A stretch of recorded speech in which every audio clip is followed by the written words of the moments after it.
ओम नमो भगवते वासुदेवाय नमः।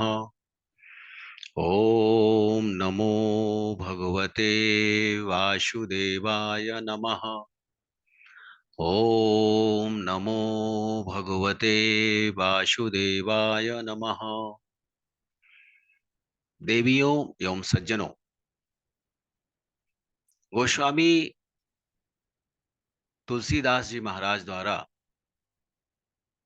रचित श्री रामचरितमानस के कतिपय व्यावहारिक प्रसंगों की श्रृंखला में अपना मंतव्य प्रस्तुत करने हेतु आप सबके समक्ष उपस्थित हूं। गोस्वामी जी द्वारा रचित श्री रामचरितमानस जन जन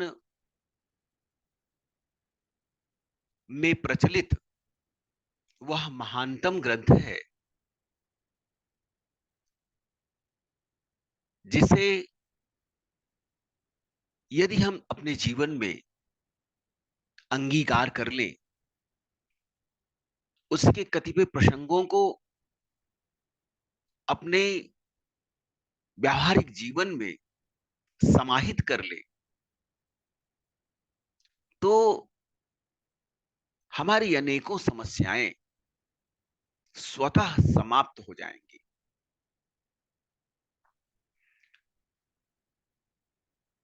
छल कपट प्रपंच इस कलयुग की विशेषता है, इस कलयुग का गुण धर्म है। किंतु अन्य युगों में भी क्रमागत रूप से कपट, दंभ, पाखंड इत्यादि अवगुण मनुष्यों में रहे हैं। गोस्वामी जी महाराज ने कैकेयी और उसकी दासी मंथरा के मनः स्थिति का इस प्रकार विवेचन किया है कि कुसंगति किसी भी व्यक्ति को, चाहे वो जितना भी ज्ञानवान हो, महान हो, किंतु कुसंगति के प्रभाव में आने पर वह अपनी बुद्धि का क्षरण कर ही बैठता है। महारानी कैकेयी जो प्रभु श्री राम से अत्यंत प्रेम करती हैं, अपने पुत्र भरत से अधिक प्रेम करती हैं, वही महारानी कैकेयी मंथरा जो स्वस्थ हृदय भी नहीं है, शारीरिक रूप में भी वो सक्षम नहीं है, ऐसी मंथरा दासी के बुने हुए जाल में उसी प्रकार से फंस जाती हैं जिस प्रकार से तालाब में चारा डालने पर कटिए में मछली फंस जाती है। गोस्वामी जी महाराज छल कपट के संदर्भ में प्रसंग बस लिखते हैं, पाई कपट जलू अंकुर जामा, बर दो दल दुख फल परिणामा, पाई कपट जलु अंकुर जामा, बर दो दल दुख फल परिणामा, विपत्ति बीजु वर्षा ऋतु चेरी, भुई भई कुमति कैकई केरी, पाई कपट जलु अंकुर जामा, अबर दो दल दुख फल परिणामा। वर्षा ऋतु रूपी मंथरा दासी ने विपत्ति रूपी कलह का बीज बो दिया है। मंथरा ने जो वर्षा ऋतु की प्रतीक है, महारानी कैकेयी की दासी है, विपत्ति रूपी जो कष्ट है, विपत्ति रूपी जो कलह है, उसका बीज कैकेयी के कुबुद्धि रूपी जमीन पर बो दिया है।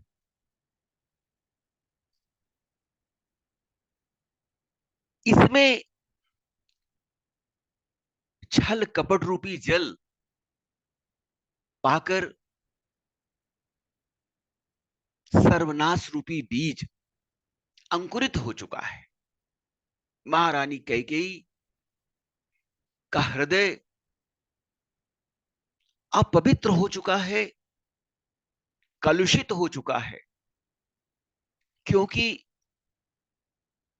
वह दुर्बुद्धि मंथरा जो महारानी कैकेयी की दासी है, उसने इस प्रकार से कैकेयी का हृदय परिवर्तित कर दिया है, कैकेयी के हृदय की स्वच्छता को अस्वच्छ कर दिया है, दूषित कर दिया है, उनकी मन स्थिति को प्रदूषित कर दिया है।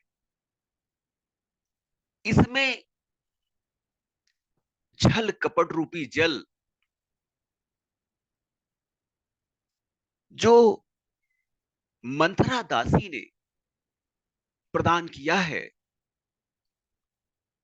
उसके परिणाम स्वरूप सर्वनाश रूपी बीज का अंकुरण हो चुका है। महाराज दशरथ के पास धरोहर के रूप में रखे महारानी कैकेयी के दो वरदान उस अंकुरित बीज के दो पत्ते के समान है।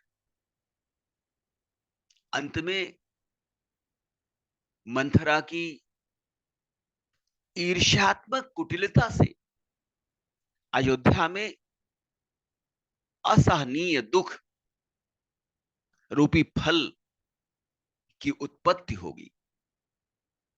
इस प्रकार मंथरा ने कैकेयी के माध्यम से ईर्ष्या द्वेष रूपी विष वृक्ष को तैयार कर दिया है, जो समस्त अयोध्या नगरी को विनाश की ओर ले जाने हेतु तैयार है। कैकेयी को कुटिल मंथरा की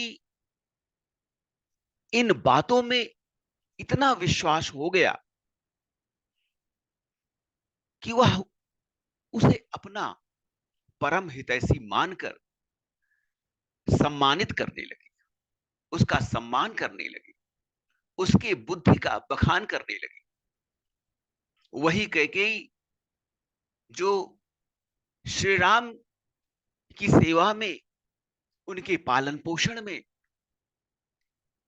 दिन रात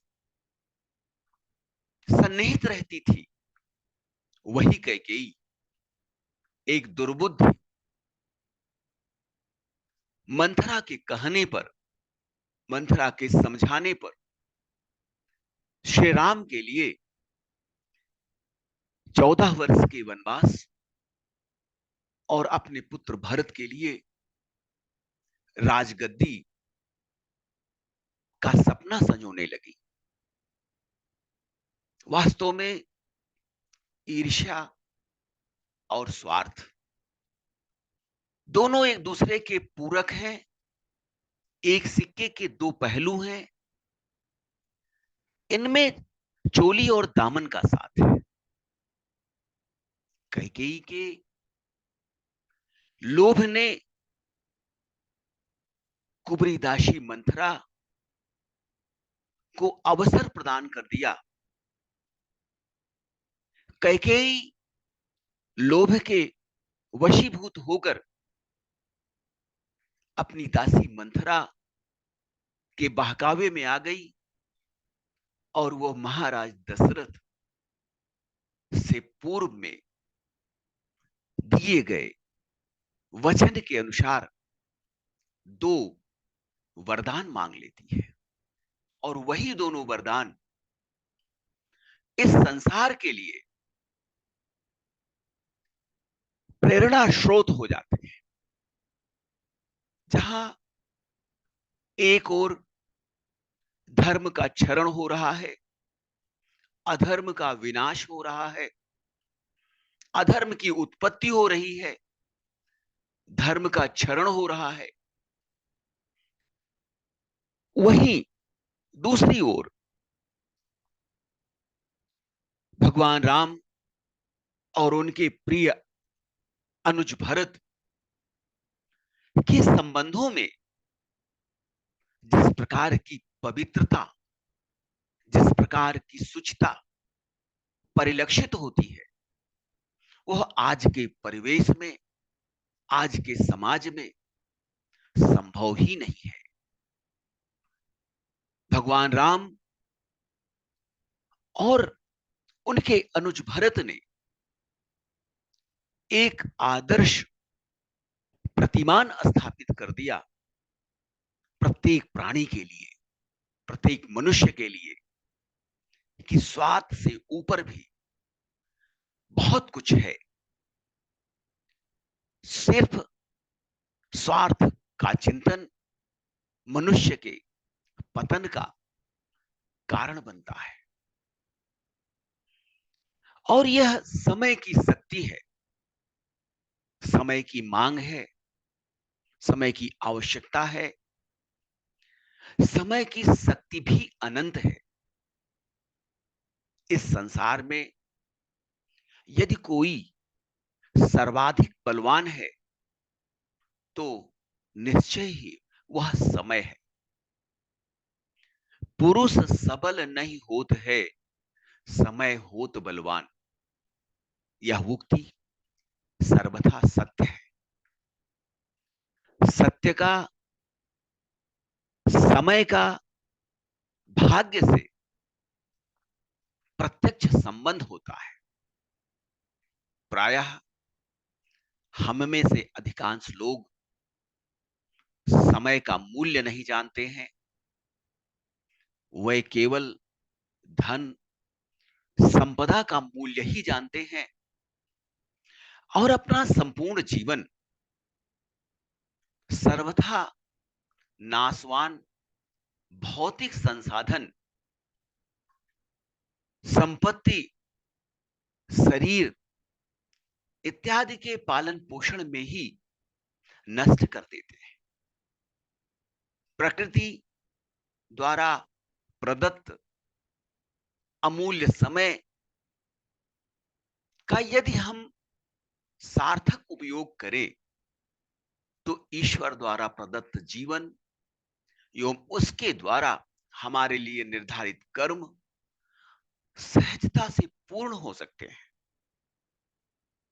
जीवन शब्द की उत्पत्ति ही जीव और न से हुई है, अर्थात यह संसार नश्वर है। यहां आने वाला प्रत्येक चराचर जीव अवश्य ही एक निश्चित अवधि के उपरांत नष्ट होता है, मृत्यु को प्राप्त होता है। प्रायः प्रत्येक प्राणी में चेतन और अचेतन दो प्रकार की प्रकृति विद्यमान होती है। अचेतन मन से नियत समय पर नियत कार्य करने की प्रेरणा मिलती है। यह अचेतन मन जितना ही सुचितापूर्ण होगा, जितना ही पवित्र होगा, उतना ही हमें उत्थान की ओर प्रेरित करेगा। प्रायः मनुष्यों को छोड़कर अन्य अनेक प्राणियों में समय का निर्धारण प्रकृति द्वारा किया गया है, वह उसका अनुपालन करते हैं। प्रातः 4 बजे मुर्गे की बांग, पक्षियों का चहचहाना, चमगादड़ों का रात में उड़ना, सियार का रात में रोना इत्यादि समय की सार्थकता का संदेश देते हैं। यहां तक कि मानवेतर प्राणियों में मैथुन और प्रजनन का भी समय निर्धारित है। मानव की विवेकशील प्राणी होने के कारण प्रकृति द्वारा उसे मैथुन और प्रजनन प्रक्रिया को समयबद्ध नहीं किया।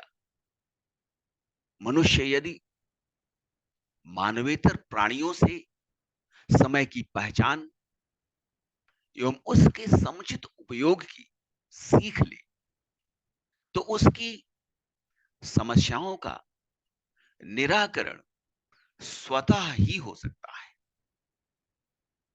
इस युग में श्री राम जो परब्रह्म परमेश्वर के स्वरूप हैं, उनकी भक्ति, उनकी साधना, उनके प्रति प्रेम और समर्पण हमारी अनेक समस्याओं का निराकरण करने में सक्षम है। हम मनुष्य प्रायः माया मोह के बंधन में बंधे हुए स्वार्थ, ईर्ष्या, छल, प्रपंच इत्यादि दुष्कृत्यों में लीन हैं। हम केवल स्वास्तित्व की रक्षा में संलग्न हैं, किंतु उस परब्रह्म परमेश्वर ने हमें जो अनंत शक्ति प्रदान की है, 84 लाख योनियों में श्रेष्ठतम योनि प्रदान की है, उसके पीछे बहुत सारे कारण हैं। हमारे अनेक कर्तव्य हैं। मनुष्य पर परब्रह्म परमेश्वर ने ईश्वरीय शक्ति प्रदान करके इस चराचर जगत की रक्षा करने का भार सौंपा है। कमजोर, निरीह, निर्बल प्राणियों के प्रति सद्भावना एवं प्रेम हम सबका दायित्व है। यह प्रभु का विधान है जिसका अनुपालन हम सभी प्राणियों को, हम सभी मनुष्यों को अवश्य ही करना चाहिए। अन्यथा मनुष्य में और मानवेतर प्राणियों में भेद करना कठिन होगा।